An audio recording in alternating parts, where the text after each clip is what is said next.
The wrath of God comes down in the form of a Saturn-infused emu against all of these legends. The strongest powers in the world versus the god of the world. But one thing is for certain. All creatures are insects in front of God. Now it's time for Subscribe to Haki Review 2nd edition. In subscribing to this mysterious channel, you can discover some hidden secrets and experience new and exciting theories about the series we all love, One Piece. So give a brother some extra motivation by subscribing to the channel and hitting the like and bell button and such YouTube shenanigans. Now, let's get back to the video.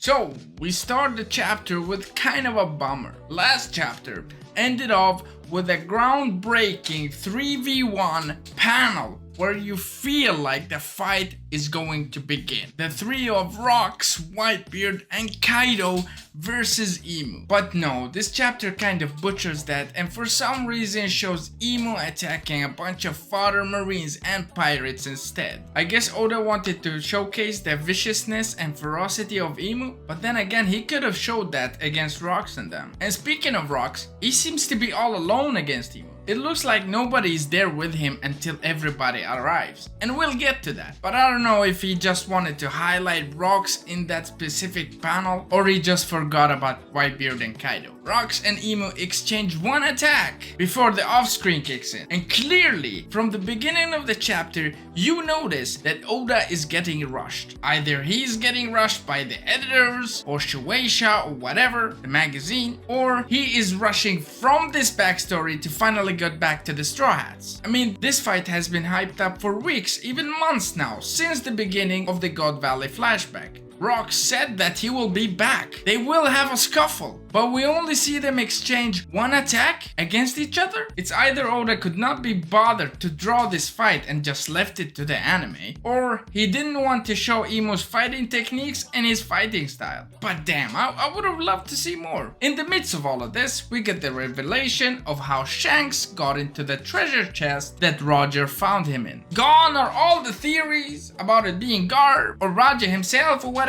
No, the baby just fell off Dragon and magically survived and just crawled up into that treasure chest. I mean, yeah, easy. But speaking of Dragon, his resolve is clear as day. He is determined to do good, even if it cost him his job or his life. Unlike his old man, who has a really vague resolve. It seems as though that Garp knows for sure that this haki he's feeling, which comes from Emu, is evil. I mean, he did not even question that. So here's the thing, either Garp is lying to himself, refusing to think that this justice system that he joined and served is evil, when he originally thought it was the way to peace and prosperity. Or he's just an oblivious dumbass, which I don't think for one second. Either way, we're all excited about Garp's character. So you let me know in the comments if you think he's a fraud or he's an actual good human being. Captain John, just like Captain Kidd, gets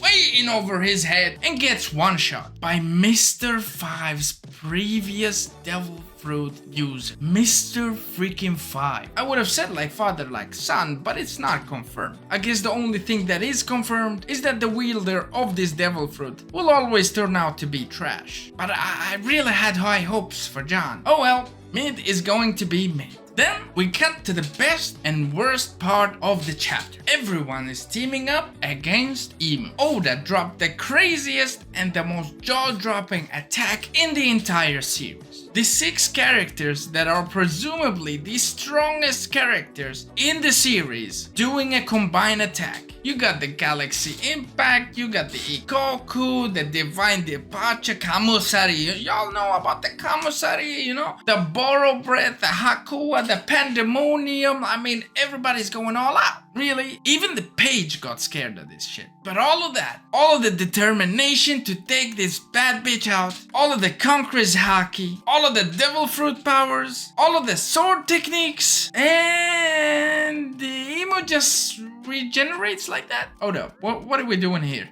Why? How? But more importantly, why? Now listen, I'm completely serious here. I am criticizing this chapter. I am criticizing Oda. I mean, I get that Imu is supposed to be the final villain of the story, and Blackbeard perhaps. But still, why do you have to make him this goddamn OP for no reason? I would have liked Imu more if he'd have struggled a little bit, but ultimately came out on top. I would have loved it even more if he showed more of his greatness. But why? Why do you have to make him this OP?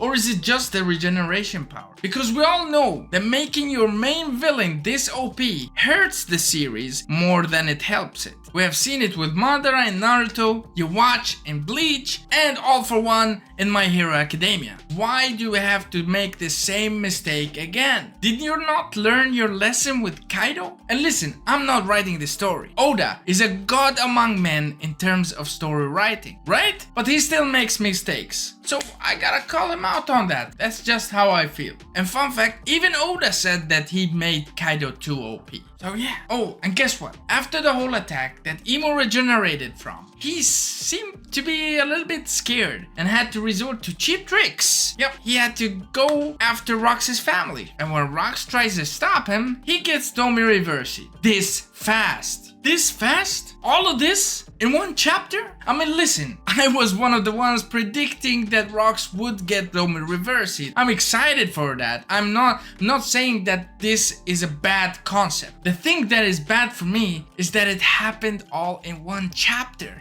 Bro, I'm fuming. Not a little bit, a lot, bro. All of this in one chapter. How? Why? We were all so darn excited about this. And you just blitz through everything. I'm even spitting right now. This is how I'm kind of disappointed and dissatisfied, but I'm also excited. I'm excited for what's to come, and I hope Rox will be able to fight off the Domi Reversi somehow, some way. But if Rox, the main man himself, the guy that killed an admiral, infiltrated Marishwa, bypassed the Gorosei into the flower place, if this guy gets Domi Reversi just like this, why couldn't anybody else in the series get Domi Reversi? Like Shanks, Mihawk, you have Buggy, you have... Okay, Buggy is a bad example, but... Okay, right, Zoro, Sanji, you have every single one of these characters. Why couldn't they also be Domi Reversi?